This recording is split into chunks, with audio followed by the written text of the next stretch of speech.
देखिए, हम लोग कुछ न छुपाते हैं न कुछ छुपाने की कोशिश करते हैं। जो भी है क्रिस्टल क्लियर है, सब कुछ साफ है, दस्तावेज लगे हुए हैं। दस्तावेजों से ही मिलान होता है, वेरीफाई होता है।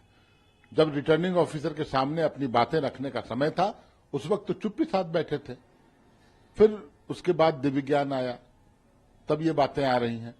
अरे, मैं सुझाव दूंगा आपके चैनल के माध्यम से कि जीत हार होती है, एक बहुत बड़ी पराजय आपके सामने दिख रही है, तो मानसिक संतुलन मत खोइए, पॉलिटिकल स्पिरिट रखिए।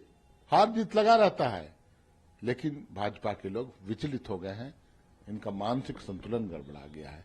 और हम वो लोग हैं जो सूचना छुपाते नहीं, हम फर्जी चीजें नहीं डालते एफिडेविट में।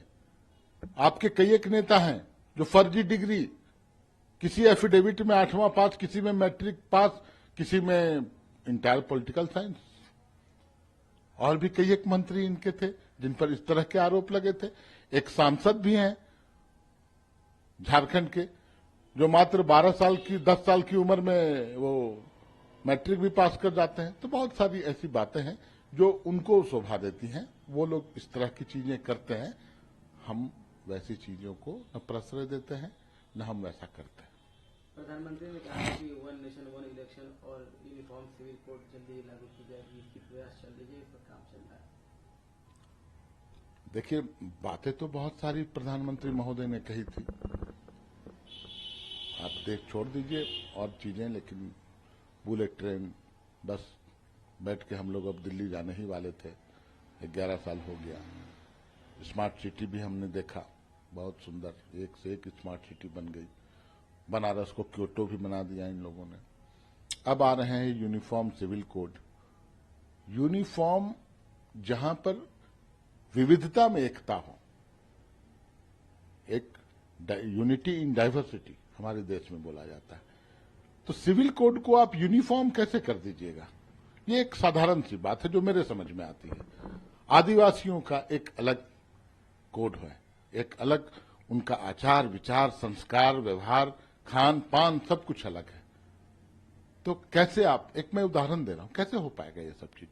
ये अव्यवहारिक बातें हैं और सिर्फ चुनावी सिगुफा में मानूंगा, जुमला में मानूंगा। वन नेशन वन इलेक्शन, कौन सा ड्राफ्ट लेकर आप आ रहे हैं?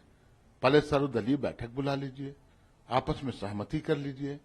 आपकी इतनी ताकत आज की तारीख में संसद में नहीं है, आप तो बैसाखी के सहारे चल रहे हो। कैसे इस तरह के तानाशाही कानून बना दोगे? कैसे कानून पास हो जाएगा? और होगा भी नहीं, अव्यवहारिक कानून है ये सब, संभव नहीं है। इसलिए इसे जुमला माने तो बेहतर है। 3 तारीख को अमित शाह का दौरा, 4 तारीख को प्राइम मिनिस्टर का दौरा, झारखंड के कई इलाकों में, कुल मिलाकर दोनों लोग के दौरों की बात करें तो 7 पब्लिक मीटिंग्स करेंगे होम मिनिस्टर और प्रधानमंत्री मिलाकर। आपको क्या लगता है कि अलायंस पर कुछ असर होगा? आपकी जो पार्टी है, आपकी जो कोशिश है, उसको कुछ असर होगा, या कितना बीजेपी के लिए फायदेमंद होगा इनका दौरा? देखिए, इनके नेता हैं, चुनाव में आएंगे ही, फायदा सोचकर ही आएंगे।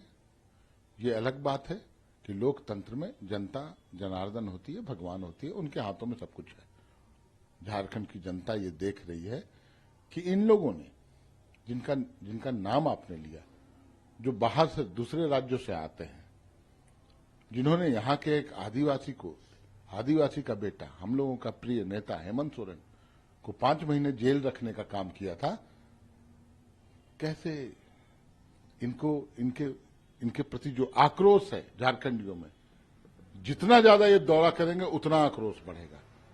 कुछ नहीं होना जाना है। उत्तर प्रदेश में लोकसभा में क्या हुआ? वहां तो एक से एक स्टार प्रचारक थे, लेकिन समाजवादी पार्टी ने पटकनी दी, ज्यादा सीटें जीतकर वो गए।